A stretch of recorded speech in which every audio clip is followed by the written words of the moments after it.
जा रहा है, और क्या यहाँ से संदेश देना चाहेंगे पटना? देखिए 12 फरवरी से हमारे जो भक्ते हैं वो आंदोलन में बैठे हैं, और इस आंदोलन का अब जो है ना हम लोग है कि भाई रुख अब जो है ना बदल रहा है कि हम लोग वहाँ से बौद्ध गया से हमारे जनते लोग हैं वो पैदल यात्रा करके सरकार को निमंत्रण देने जा रहे हैं कि हमारा जो बुद्ध पूर्णिमा है उस दिन आप यहाँ आए और देखिए कि बुद्धिस्ट लोग हैं भारत में। जो कह रहे हैं ना उनको लगता है कि बुद्धिस्ट नहीं है, भारत में बुद्धिस्ट है, और हमारा महाबोधि महाविहार जो है वो हमें वापस करे। जो ब्राह्मणों ने कब्जा किया हुआ है वो कब्जा वहाँ से हटवाएं, और BTMC जो एक्ट है 1949 उसे रद्द करें, और हमारा जो विरासत है वो हमें वापस दे। तो ये हमारा डिमांड है सरकार से, और इस पर जल्दी कार्रवाई। 3 महीने तकरीबन होने वाले हैं आंदोलन को, लेकिन अभी तक सरकार गंभीरता से नहीं ले रही है, तो क्या उम्मीदें हैं आपको?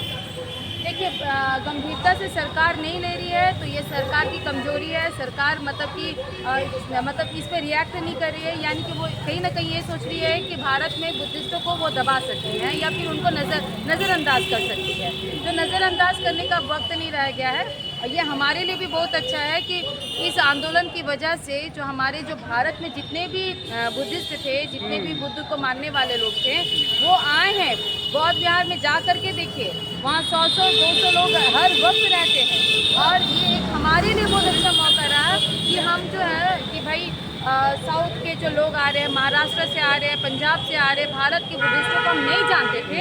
ये एक आंदोलन है ना, हम लोगों को मौका मिला है कि हम उनके साथ मिले। ये आंदोलन जो है एक जागरूकता का भी काम कर रहा है समाज में। जी जागरूकता का है, और हमें बड़ी खुशी हो रही है कि हम कि हमें लगता था कि हम अकेले ही चले जा रहे हैं, हमारे साथ में बिहार में हम अकेले ही चले जा रहे हैं, लेकिन ऐसा नहीं है। इस आंदोलन से हमें पता चल रहा है कि हमारी कितनी ताकत है, हमारी जनसंख्या कितनी है, हम कितना आंदोलन कर सकते हैं, हम कितना आगे बढ़ सकते हैं। तो ये बात आज नहीं तो कल सरकार को सुननी पड़ेगी, या सुनना है, और हम मरने के लिए भी तैयार हैं। उस आंदोलन के पीछे हम सब अपना तन मन धन देने के लिए तैयार हैं। हमारा विरासत हमें वापस चाहिए।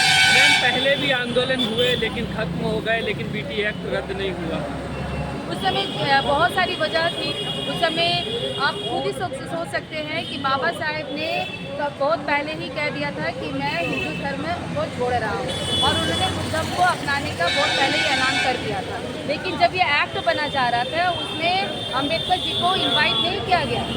जब ये सम्मेलन हो रहा था तो उस समय जवाहरलाल नेहरू और भी कई हमारे माननीय लोग थे, उस समय तत्कालीन जितने भी लोग थे वो सब आए, लेकिन अम्बेडकर जी को नहीं बुलाया गया। इसका कारण क्या था?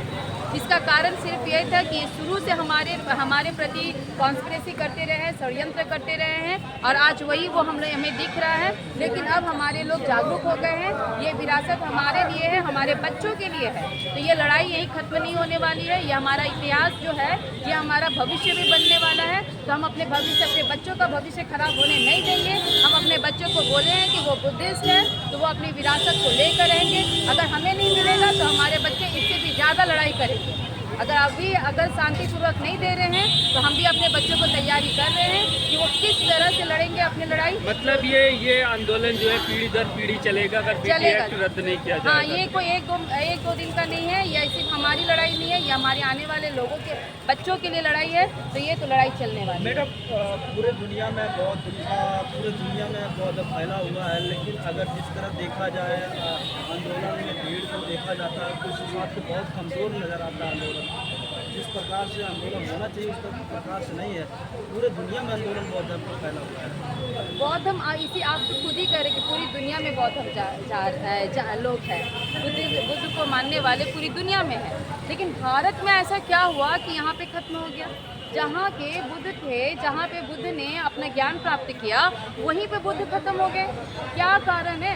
ये तो हम उन्हीं लोगों से पूछ रहे हैं जो वहाँ कब्जा किए हुए हैं। उन ब्राह्मणों को बाहर निकाले, और जो वहाँ पे वो कर्म कांड कर रहे हैं ना, वो जो ये धरती बुद्ध के ज्ञान का धरती है, उसे ना मोक्ष का धरती उन्होंने बना कर रखा है। ये सिर्फ कॉन्स्पिरेसी जो षड्यंत्र है, अंधविश्वास और पाखंड को फैला करके जो इन्होंने हमारे लोगों को अपने इतिहास से जानने से दूर रखा है, ये वही चीज़ है। लेकिन अब हमारे लोग जागरूक हो रहे हैं। हम गांव-गांव जा रहे हैं, लोगों को जागरूक करें। ये आंदोलन हमें बहाना दे रहा है कि हम लोगों को जागरूक करें। अब सरकार आप से लोग बच कह नहीं रहे हैं सकते। कि मुख्यमंत्री जी को निमंत्रण दिया जाएगा बुद्ध पूर्णिमा कार्यक्रम में आने के लिए, क्या लगता है वो आएंगे? उनके खिलाफ तो आप लोगों ने आंदोलन छेड़ रखा है। देखिए, हमारा काम है कि हम सरकार को बहुत ही प्रेम पूर्वक ये निमंत्रण दे रहे हैं। वो प्रेम पूर्वक इसे स्वीकार करें और आए और देखें कि भाई हम हैं यहाँ पर, हम जीवित हैं। बार बार सभी लोग कहते हैं और लामा जी भी कहते हैं हमारे कि भाई आंदोलन का मतलब होता है लोग जीवित हैं, हम जीवित हैं। आप कह रहे हैं कि यहाँ कम ही सही, लेकिन हम जीवित हैं। यहाँ पे जो बुद्धिस्ट है वो है, यहाँ पे बुद्ध को मानने वाले लोग हैं। तो ये सरकार को दिखेगी। भाई निमंत्रण तो कोई ऐसे नहीं दे रहा है ना आपको निमंत्रण दिया जा रहा है क्योंकि लोग हैं वहाँ पर, तो इसे देखने आए, हमसे मिले, हमसे बातें करें, हमारे लोगों को जाने और हमारी परेशानी को समझें और हमें हमारा हक। नीतीश कुमार तो खुद कहते हैं कि मैं बुद्धिस्ट हूँ। कहते हैं, लेकिन करनी में भी दिखनी चाहिए ना। अब जब कथनी आप कह रहे हैं कि है तो भाई करनी भी होनी चाहिए, तो वो करनी दिखनी चाहिए। वो करके दिखाए कि भाई हाँ वो बुद्धिस्टों के हाथ में आए। ब्राह्मणों के कब्जा में जो चीज़ है, हमें बड़ा अफसोस होता है कि अगर वो हमारे हाथों में रहता तो आज हमारा जो समाज है, जो SC/ST जो मूल निवासी जो हम कहते हैं, वो अभी आप जा करके देखिए बौद्ध विहार के किनारे किनारे हमारे लोग दबे कुचले अंधविश्वास पाखंड में फंसे हुए हैं। अगर सोचिए वो हमारे सही हाथों में रहता तो क्या वहाँ पे पाखंड और अंधविश्वास की जगह होती? नहीं होती। हमारा समाज काफ़ी जागरूक होता। हमारे बच्चे जानते कि उनका इतिहास क्या, उनका विरासत क्या है और वो अपने भविष्य को बहुत उज्जवल बना सकते थे, लेकिन ऐसा हो नहीं रहा। महाबोधि विहार में हम देखे थे अंदर जाके, तो वहाँ शिवलिंग रखा हुआ है, 5 पांडव रखे हुए हैं, माता रानी की तस्वीर रखी हुई है। वो सब हमारे बुद्ध का निशानी है। उसे झूठ फैला करके, झूठ बता करके ये पिंड है, पिंडदान करने का जगह है, ये पांडव है। आप मूर्ति के सारे कपड़े हटा करके देखिए, उसमें बुद्ध आपको नजर आएंगे। वो 5 शिष्य हैं, वो हमारे बुद्ध से संबंधित लोग हैं जिनकी मूर्तियाँ वहाँ बनी हुई है। वो सारे ब्राह्मणों ने सिर्फ षड्यंत्र करके हमारे लोगों को हमारा चीज़, हमारा सब कुछ छीन लिया है। हमारा इतिहास तो छीना ही, हमें जानवर की तरह रहने के लिए मजबूर किया है। वो लोगों पर हमें विश्वास नहीं है और बस नीतीश सरकार पर हमें भरोसा है कि वो हमारी बात सुनेगी और हमारा प्रेमपूर्वक जो एक शांतिपूर्ण तरीके से जो आंदोलन चल रहा है, इसे शांतिपूर्ण तरीके से ही आगे बढ़ाएगी।